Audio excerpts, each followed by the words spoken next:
High, this is দীপাঙ্কনা। আজকে আমি একটা ওয়েডিং গেস্ট মেকআপ লুক নিয়ে এসেছি। প্রথমে সিম্পলের ময়শ্চারাইজারটা নিয়ে ফেসটাকে ভালোভাবে ময়শ্চারাইজ করে নিচ্ছি। তারপরে এটা সুইস বিউটির লিকুইড ইলুমিনেটর ক্রিম, এটা অনেকটা হাইলাইটারের কাজ করে। এটা দিয়ে ফেসের হাইলাইট পয়েন্টগুলোতে অ্যাপ্লাই করে নিচ্ছি। এটা অ্যাপ্লাই করার পরেই স্কিনটাতে একটা সুন্দর গ্লো চলে আসে কিছু না দিলেও। তারপরে আমি ফিটমির ফাউন্ডেশনটা অ্যাপ্লাই করে নিচ্ছি। এটাকে আমি স্পঞ্জ দিয়ে না, আজকে আমি এটা ব্রাশ দিয়েই ব্লেন্ড করে নেব।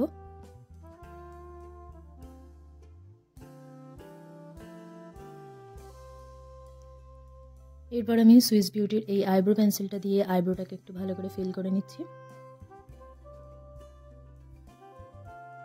প্রত্যেকটা প্রোডাক্টের ডিটেলস আমি ডেসক্রিপশনে দিয়ে দেবো।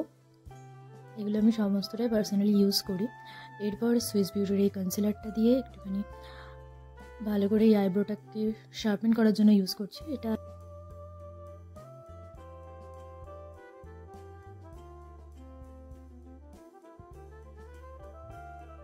এরপর এই সুইস বিউটির কন্ট্রোল আর ব্লাশার প্যালেট থেকে কন্ট্রোরটা নিয়ে ভালো করে গালে কন্ট্রোল করে নিলাম।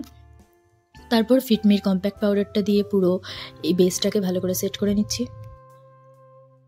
তারপর একটা পিঙ্ক কালারের ব্লাশার নিয়ে ভালো করে ব্লাশার অ্যাপ্লাই করছি। আজকে মনের ইচ্ছা মতো ব্লাশার দিতে পারবো যেহেতু বিয়ে বাড়ি। তারপরে মার্সের এই আইশ্যাডো প্যালেটটার থেকে ব্লু কালারের আইশ্যাডোর শেডটা নিয়ে আমি এইভাবে আউটার কর্নারে প্রথমে অ্যাপ্লাই করে নিচ্ছি। তারপরে এটাকে একটা ফ্লাফি ব্রাশ দিয়ে খুব ভালো করে ব্লেন্ড করে নেব।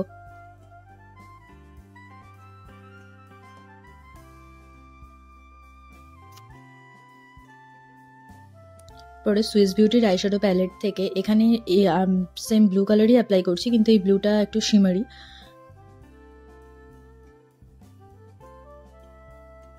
এই পুরোটাকেই খুব ভালোভাবে ফ্লাফি ব্রাশ দিয়ে একসঙ্গে ব্লেন্ড করে নিচ্ছি। তারপরে এটা সুইস বিউটির একটা লিকুইড গ্লিটার টাইপের, এটা আমি কিনেছিলাম, অনেক দিন হয়ে গেছে, এই বছরই এক্সপায়ার হবে দেখছি। এগুলো তো বিয়ে বাড়ি ছাড়া এমনি এমনি দেওয়া যায় না, এত ঝকঝকে ঝকঝকে আমার ভালোও লাগে না, তো আর কদিন পরে ফেলেই দিতে হবে, তাই একটু ইউজ করে নিই। তারপরে মেবলিনের আইলাইনারটা দিয়ে একটা উইং আইলাইনার করে নিচ্ছি। আর আমি দুপুরবেলা কাজল পরেছিলাম, তো সেটার জন্যই আমার চোখে মনে হচ্ছে কাজল পরা, অনেকটা তুলেও ফেলেছিলাম, তাও হালকা হালকা যেটুকু আছে। এখানে আমি আর কোনো কাজল অ্যাপ্লাই করিনি, তো আমার এইরকম হালকা কাজলটা তুলে ফেলার পরে যেটুকু থাকে সেটা খুব ভালো লাগে। তারপরে মাস্কারা অ্যাপ্লাই করেছি। এরপরে এই হাইলাইটার প্যালেট থেকে আমি হাইলাইটার নিয়ে ইনার কর্নারে আর আইব্রো বোনে অ্যাপ্লাই করে নেব।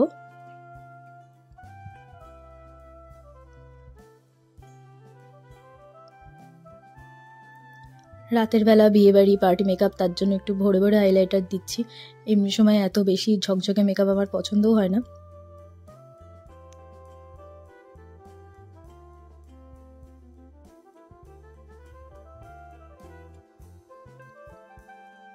এরপরে একটা লিপ লাইনার দিয়ে লিপটাকে লাইন করে নিচ্ছি। লিপ লাইনারটা আমার ইউজ করতে করতে ছোট হয়ে গেছে, একটা কিনতে হবে নতুন। এরপরে NY বের এই লিপস্টিকটা দিয়ে আমি আউটার কর্নারটা লাইন করে নিচ্ছি। আমি এভাবে দুটো কালার লিপস্টিক সবসময় মিশিয়েই অ্যাপ্লাই করি। তারপরে ফেসেস কানাডার ডার্ক পিঙ্ক শেডের লিপস্টিকটা মাঝখানে দিয়েছি, আর আগের লিপস্টিকটা অনেকটা ডার্ক পার্পল কালারের ছিল, তো এটাতে খুব সুন্দর একটা কালার এসেছে। ব্লুর সাথে পিঙ্কটা খুব ভালো যায়, তার জন্যই এই লিপস্টিকটা পরা। ব্যাস এই করতে করতে আমার পুরো লুকটাও কমপ্লিট হয়ে গেছে। এরপরে কিছু গয়নাগাটি পরে পুরো লুকটাকে কমপ্লিট করে ফেললাম। এখানে আমি একটা ব্লু কালারের সিকোয়েন্সের শাড়ি পরেছি, এর জন্যই এর সাথে গ্লিটার আইটা করেছি এরকম। আজকে অনেকটাই লাউড মেকআপ, এতটা লাউড মেকআপ বিয়ে বাড়ি ছাড়া ন্যাচারালি করাও যায় না। তো তোমরা জানিও আমার এই লুকটা কেমন লাগলো। ভালো লাগলে অবশ্যই লাইক কমেন্টে একটু শেয়ার করে দিও। Thanks for watching. দেখা হচ্ছে নেক্সট ভিডিওতে।